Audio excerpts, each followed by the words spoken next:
Assalamualaikum warahmatullahi wabarakatuh. Perkenalkan, saya Mukhroni dari program studi Pendidikan Agama Islam Universitas Terbuka. Pada video kali ini saya akan menjelaskan mengenai pentingnya filsafat ilmu dalam mendukung dan memperkuat perkembangan ilmu pendidikan. Secara umum, filsafat ilmu adalah kajian yang membahas tentang dasar-dasar ilmu pengetahuan, mulai dari hakikat ilmu, proses memperoleh pengetahuan, hingga manfaat ilmu bagi kehidupan manusia. Dalam bidang pendidikan, keberadaan filsafat ilmu sangat penting. Karena kenapa?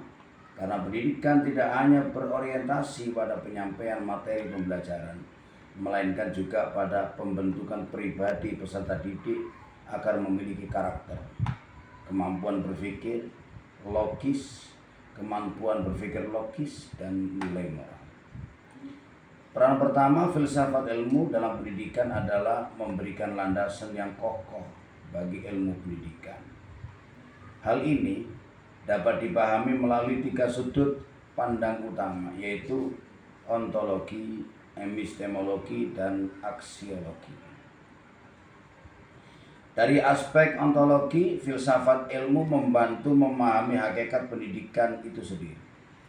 Pendidikan dipandang sebagai usaha yang dilakukan secara sadar dan sistematis untuk mengembangkan seluruh potensi peserta didik, baik dalam aspek intelektual, spiritual, sosial, maupun keterampilan hidup. Oleh sebab itu, ilmu pendidikan memiliki objek kajian yang jelas, serta peserta didik, guru, proses belajar, lingkungan sekolah, dan perkembangan manusia.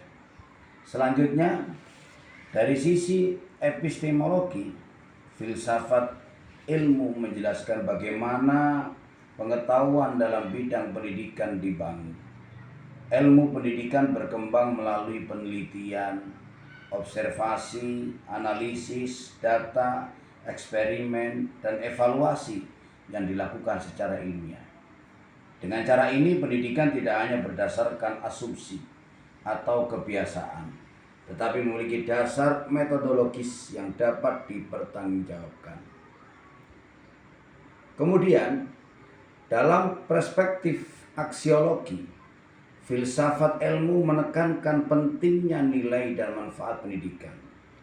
Pendidikan harus mampu memberi dampak positif bagi individu maupun masyarakat, seperti membangun karakter, meningkatkan kualitas sumber daya manusia, serta menyiapkan generasi yang siap menghadapi perubahan zaman. Selain memperkuat pendidikan, hubungan ini juga berlangsung sebaliknya. Pendidikan yang berkualitas akan mendorong lahirnya individu yang kritis, inovatif, dan reflektif.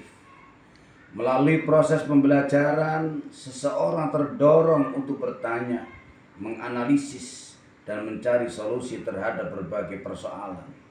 Hal inilah yang pada akhirnya ikut memperkaya perkembangan filsafat ilmu.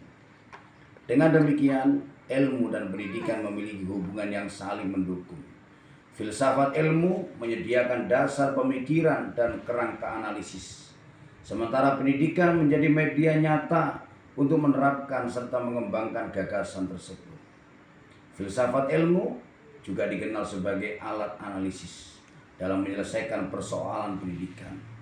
Misalnya, ketika kualitas pembelajaran di sekolah dinilai rendah, pendekatan ontologi digunakan untuk mengidentifikasi inti masalah.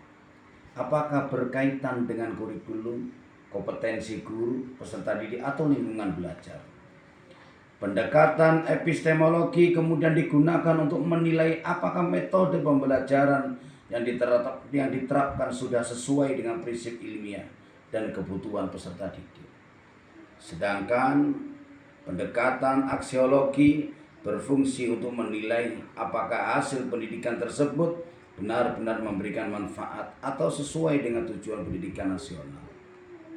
Contoh, penerapan filsafat ilmu dalam praktek pendidikan dapat dilihat pada implementasi kurikulum merdeka. Kurikulum ini menekankan pembelajaran yang lebih fleksibel, berpusat pada peserta didik, serta penguatan karakter melalui profil belajar Pancasila. Jika dilihat dari sudut pandang filsafat ilmu, kebijakan ini menunjukkan adanya pertimbangan ontologis terkait kebutuhan peserta didik, epistemologis dalam pemilihan strategi belajar, dan aksiologis pada tujuan pembentukan karakter. Sebagai penutup, dapat disimpulkan bahwa filsafat ilmu mempunyai posisi penting dalam penguatan ilmu pendidikan melalui kajian mengenai hakikat, metode, dan nilai pendidikan. Filsafat ilmu membantu pendidikan tetap memiliki arah tujuan dasar ilmu yang jelas. Demikian penjelasan yang dapat saya sampaikan. Terima kasih atas perhatian. Wassalamualaikum warahmatullahi wabarakatuh.